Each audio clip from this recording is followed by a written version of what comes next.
Today we're in, well, another new vehicle, and this is my first review of a Hyundai. This is the 2022 Hyundai Tucson.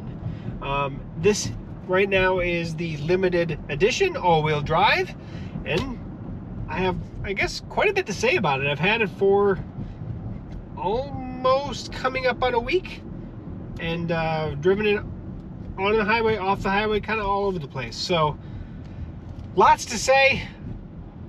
Let's dive in.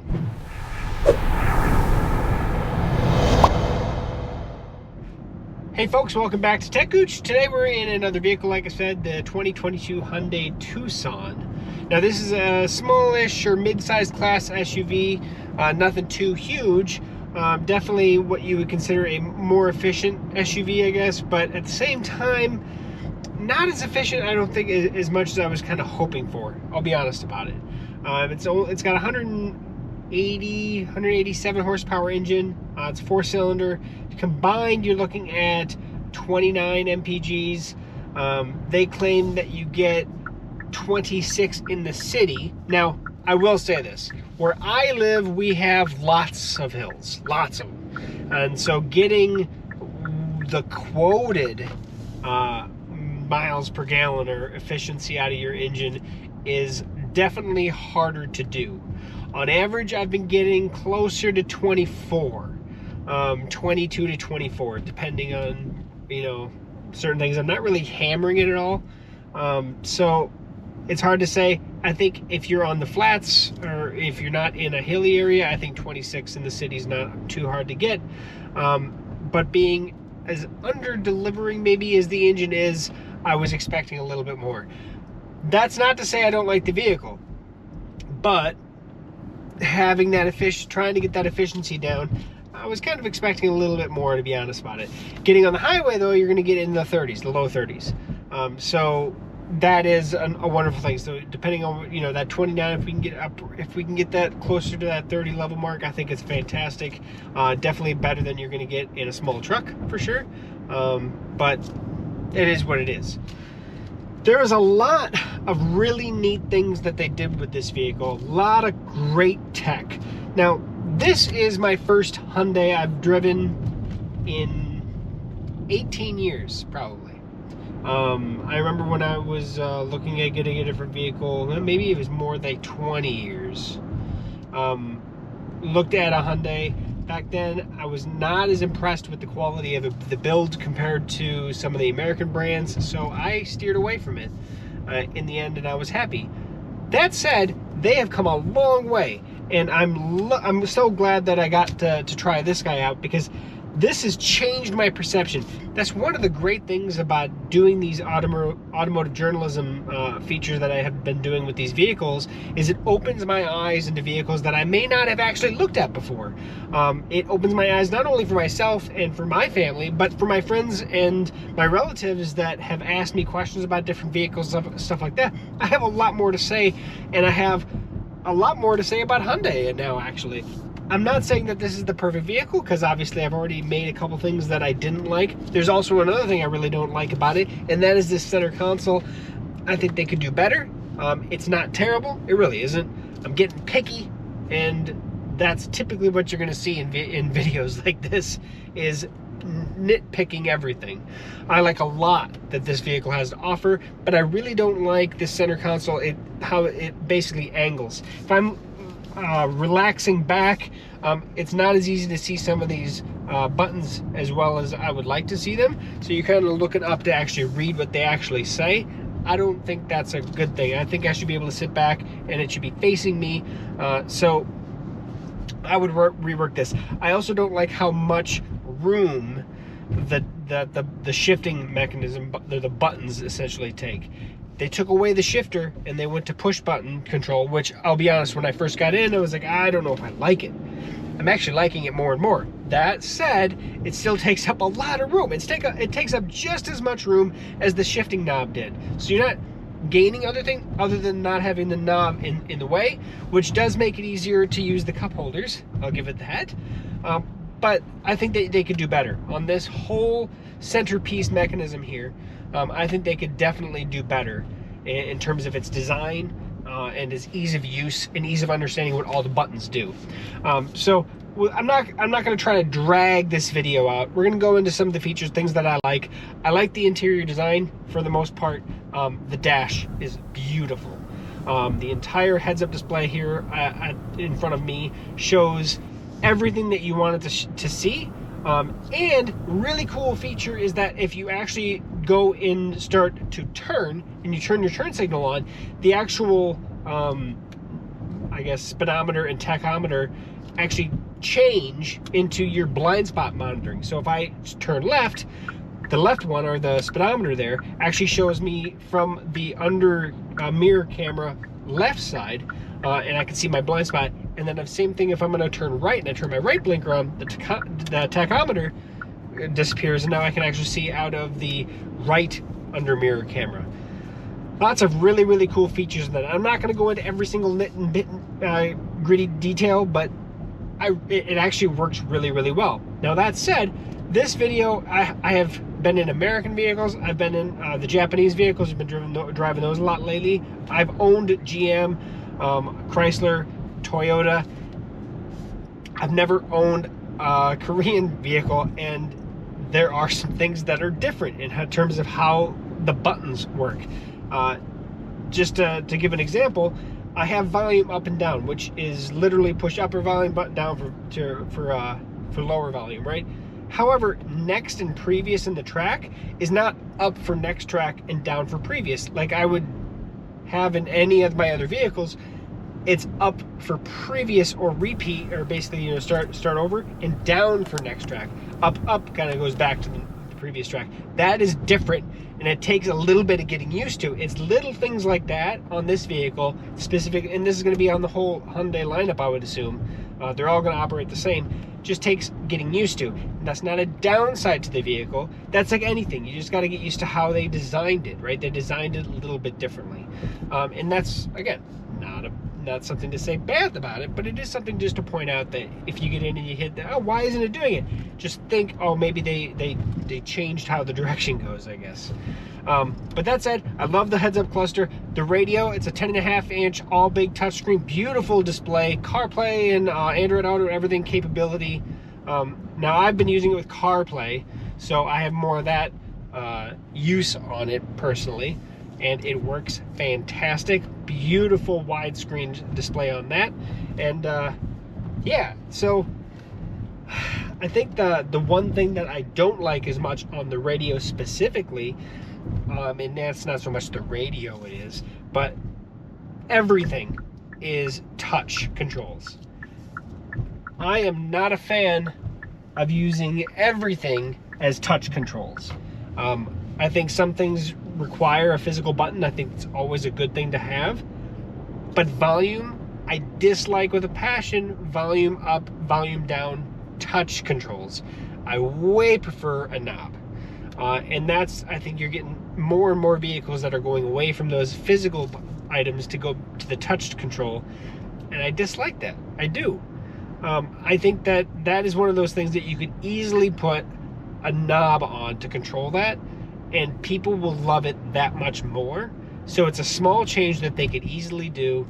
Yes, it would change the aesthetics, but you could always change, you know, put something like the tuning on the other side to do the same thing. So, you know, it balances, I guess. But that is the one thing that I dislike about everything on here, is everything is touch control. Everything. Temperature up, temperature down, everything is touch. And we're getting used to that, but I don't like it. It doesn't change the fact that I don't like it. I would prefer to have the knobs because it makes changing the volume that much faster and easier. I think a lot of people feel the same way, that they prefer that knob feel. And also, it's what you're used to, specifically if you've been driving for a while. So it makes it easier to get into things. At least you're bringing some of that past experience in. But that's, again, personal preference on those items. That's just something I'm going to bring up. So that's everything here.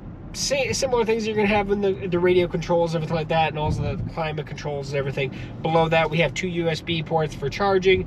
It does have Qi charging, but that's another thing that I don't know if it's a bad thing. It's actually, I understand why they did what they did. But when your phone is in the Qi charging, and it does work with the Apple MagSafe capability cases and everything, it does work with that. However, your phone faces away from you. It's designed so that it's almost like they don't want you to look at your phone while it's charging. I don't like that. If something pops up on my phone, I want to be alerted about it. And if I don't have it connected, because this does not have wireless CarPlay capability, it has to be wired into it. So if something pops up, I want to be able to be alerted on it. It's something that I can ignore. But if it's down here and I can't see it when I'm driving, I don't like that. So that is something to say. Again, personal preference, but that is something that I noticed that I didn't like right out of the gate either. Everything else looks really, really good. There are memory for the driver's seat, so we do have capability of actually saving up to 2 seat positions. So if you have 2 drivers, you can easily do that. It is full leather. It's very comfortable leather. It breathes really good. Heated seats, cooled seats, heated steering wheel. All that's controlled right here in the center console as well. There is an easy way to get to the cameras when you're doing parking, essentially. It's only going to work when you're at low speeds, but you know, it does turn it on, so if you're driving forward. When you put it in reverse, it's going to throw all the cameras on anyway, but when you are parking and you're driving really slow, you can actually kick that on if you need to or not. It's up to you whether or not you want it to come up or not. So that's everything here. We do have a center console here with, you know, some storage here. And then the other thing that I wanted to point out for the back seats specifically is the cup holders. They put the cup holders in the doors. There are no central cup holders in the console like you do get on some vehicles. Like in my Toyota Sienna, which is a van a little bit larger, we do have a couple cup holders here that drop down from the center console. I would have loved to have seen that, so that you can even use all 3 seats and still have cup holders in the central location rather than just in the door. So not a big gripe about it, but it's something that I like to bring up. But that said, I do want to bring up something that I think is fantastic, on top of everything else, is this beautiful panoramic sunroof. It is wonderful, easy to close, easy to open. So I'm actually opening the let's see, let's just open it up. So right now I'm venting, and then I can actually pull back and open it up completely. I can push forward and close it back up, and then I can close up the actual shade itself, which then you, like this right now, it's almost done. And that can be all done in one motion, and it looks wonderful, it acts wonderful, and of course when you don't want the sun blaring through, it's just like you have a standard roof. So they did a really good job. I really like the panoramic sunroof there as well. So yeah, I'll find a spot where I'll pull off, and then we'll why don't we take a peek at the outside of the vehicle, and then we'll close things up. Okay, I'm going to do my standard just quick walk around real quick. Front of the vehicle, I have no doubts that it is a beautiful vehicle. This is the wonderful red color that they offer it in. It is stunning in my opinion. I really like the accents that you can kind of see on the doors there, where we actually have some angular, so it kind of does the reflections differently. It looks fantastic. I really like the wheels. The LED lights are a really nice touch. They do have the brow that goes all the way across. It's obviously a big feature that's common in a lot of vehicles now. It's a very stunning vehicle. It's beautiful, and to be honest, with the price that they ask for these, is you get a lot for your money. That's the big thing. Now, of course, like always, I always like to point out cameras. So we have the front camera here in the grill. If we go underneath, this is not going to be on the underneath the mirror. This kind of off to the side, a little bit different there, right? And that's going to be on both sides of the vehicle. And then, if you saw before, we have this. Now, one other thing I do want to touch is how do you open up the rear hatch? It's not here. It's actually down, hidden below here. So we actually bring her hand down and you just kind of push, and then she does open, and there is plenty of trunk space back here, just tons of it. So that's awesome. And then quick and easy push of a button, and we're closing the rear gate. There's a lot of really good things to say about this vehicle. By all means, it's not perfect, but For what it is, it's a fantastic vehicle. Now that's just telling me that the key's not in the vehicle and the vehicle's running. Quick and easy push in order to get to the gas cap, like a lot of vehicles are doing now. And yeah, and then we got that panoramic sunroof, which currently I have the inside closed. Now, like always, I'm gonna open up the front hood as well to take a peek at the engine. Sorry, car. Yes, I know I'm not in there. Alright, so it does not have the cylinders to hold it up by itself. It does have the stick. But there's our engine running and purring nicely. Easy access to the battery terminals, so that's always a plus as well. Dipsticks there. Always like well laid out engine. Even if you're not a big person on working on them, it just makes it easy to get to things that you may need to get to. For driver seat controls, we do have forward, backward. We do have the up and down as well. And then we do have the capability of reclining here as well. This guy is going to be your, I think it's your lumbar, right? Yeah, your lumbar support. You can see quite a bit there. And it's all power here in the limited series, at least. Now, I did want to show at least as well what the interior looks like from the distance, at least as well. So you can see here's the front seats, the bucket seats. Perforated leather, very, very comfortable.